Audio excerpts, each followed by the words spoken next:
Bonjour à tous et à toutes, je suis Nicolas, passionné d'immobilier et adepte de la location meublée saisonnière depuis de nombreuses années sur la commune de Limoges. Vous trouverez sur mon blog Locastuce conseils et astuces concrets pour développer votre activité de loueur en toute simplicité. Aujourd'hui, je souhaite revenir avec vous sur le syndic et sur l'exercice de votre location saisonnière au sein d'une copro.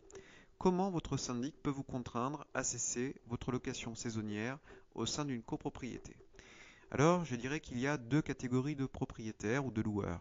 Il y a ceux qui exercent leur location saisonnière en connaissance de cause, dans des fois des copropriétés qui interdisent l'exercice de cette activité, et d'autres copropriétaires qui, par méconnaissance, tout simplement des règles en vigueur qui régissent la location saisonnière dans son ensemble, ne vont pas forcément aller voir leur règlement de copro pour savoir si ils y sont autorisés ou non. Quel que soit le cas de figure, et peut-être que j'en oublie dans mes exemples, il faut savoir qu'un syndic, dès lors qu'il a connaissance de votre activité de loueur en saisonnier, à défaut de l'en avoir avisé avant de démarrer votre activité, ce que je conseille toujours pour éviter les mauvaises surprises par la suite, quand un investisseur souhaite acheter un appartement dans un immeuble pour faire de la location exclusivement saisonnière, ou sinon si vous êtes déjà pourvu d'un appartement que vous souhaitez transformer de location nue, meublée à l'année pour de la location courte durée. Donc là, ce qu'il faudra faire attention, c'est que le jour où le syndic a connaissance de votre exercice de loueur en meublé, de saisonnier, du coup, deux attitudes s'offrent à lui. Si le règlement de copro est en faveur de votre location, généralement, vous n'entendrez même pas parler du syndic. Et quand même un copropriétaire récalcitrant, vous embêtant, jaloux de vous, ou que sais-je encore, ayant des raisons objectives ou non de vous chercher des problèmes, dès lors que le règlement de copro est en faveur et tolère l'activité de location saisonnière et qu'il n'y a pas de trouble avéré de votre activité au sein de la copro, ou provoqué par votre activité, eh bien à ce moment-là, vous n'entendrez quasiment pas parler de problème en liaison avec le syndic. Le syndic ne vous fera pas de rappel à l'ordre si vous êtes dans les clous au niveau réglementaire. En revanche, qu'en est-il exactement si votre règlement de copro, donc comme je l'ai indiqué à l'instant, dispose que vous n'avez pas le droit d'exercer et que malgré tout, vous continuez à le faire en connaissance ou non des choses?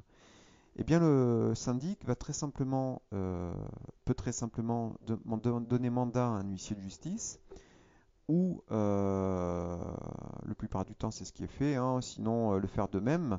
Ils peuvent trouver vos locations sur Airbnb. Donc en gros, ils se font passer pour un locataire potentiel. Ils sélectionnent, comme tout voyageur de passage, des dates. Ils sélectionnent les communes concernées. Et puis bon, après, ça peut être un travail harassant, mais ils vont rechercher autant que possible l'hébergement qui est dans la copro. Ce qui va se passer, c'est que ils vont pouvoir vous faire des demandes de réservation sur ce même hébergement jusqu'à ce que la réservation éventuellement soit finalisée de manière à ce que le nom du propriétaire ou de l'hôte apparaisse.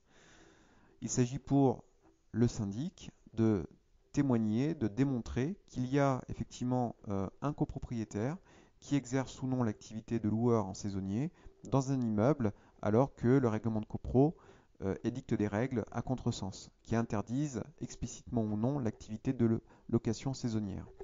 Donc généralement, ça se fait par huissier de justice. Pourquoi? Parce qu'il y a un procès verbal qui est dressé et ce procès verbal sera versé donc au dossier que le syndic va pouvoir monter dans une démarche contentieuse à l'égard du copropriétaire qui serait donc du coup en infraction au règlement de copro. Sinon, à défaut de l'interdire de façon expresse dans le règlement de copropriété, l'y contraindre d'une manière ou d'une autre. Et c'est pour ça que souvent, j'en ai parlé dans un précédent podcast, qu'on a des décisions de justice qui vont jusqu'à la Cour de cassation, qui, je le rappelle, va juger une affaire non pas sur le fond des faits, mais sur le droit, pour savoir si le droit a bien été appliqué, bien été interprété par les tribunaux de première instance et cours d'appel, et du coup vont répondre aux questions de droit qui leur sont soumises.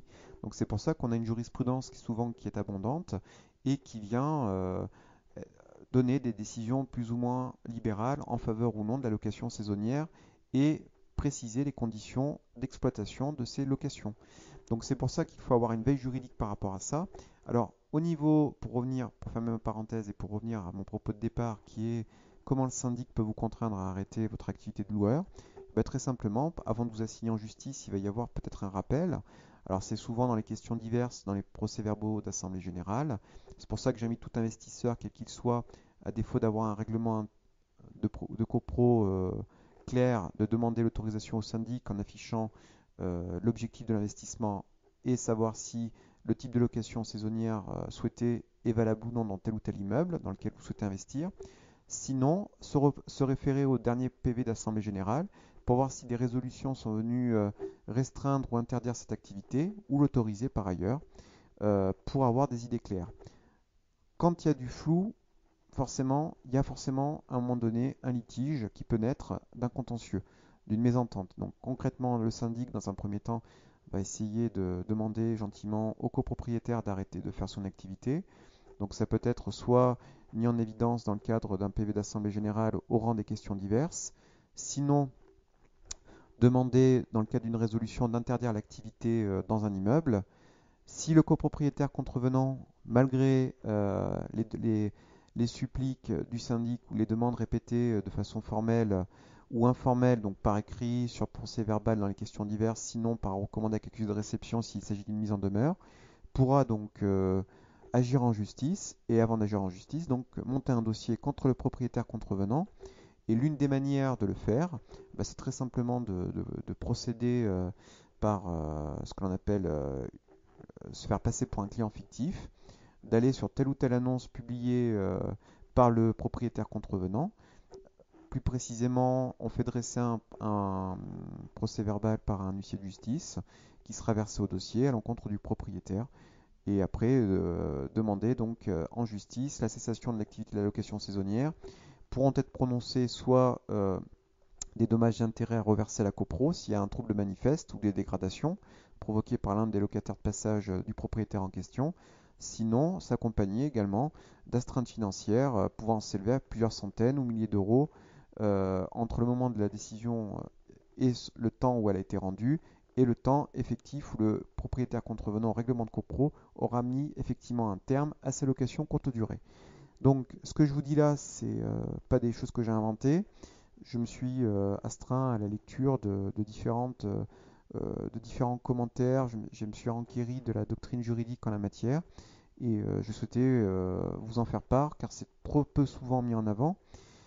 C'est des risques qu'il faut savoir. Alors non pas pour faire peur, mais c'est des risques. Voilà. La plupart des copropriétaires généralement cessent leur activité dès que ils savent qu'ils n'ont pas le droit de le faire ou par méconnaissance, quand l'information leur est transmise, en bonne intelligence et dans le bon sens, ils arrêtent leur activité parce qu'il y a le fameux bail mobilité qui, comme je l'ai précédemment évoqué dans un précédent podcast, permet de faire de la courte durée ou de la moyenne durée en toute tranquillité, sans contrevenir à quelques règles de copro que ce soit.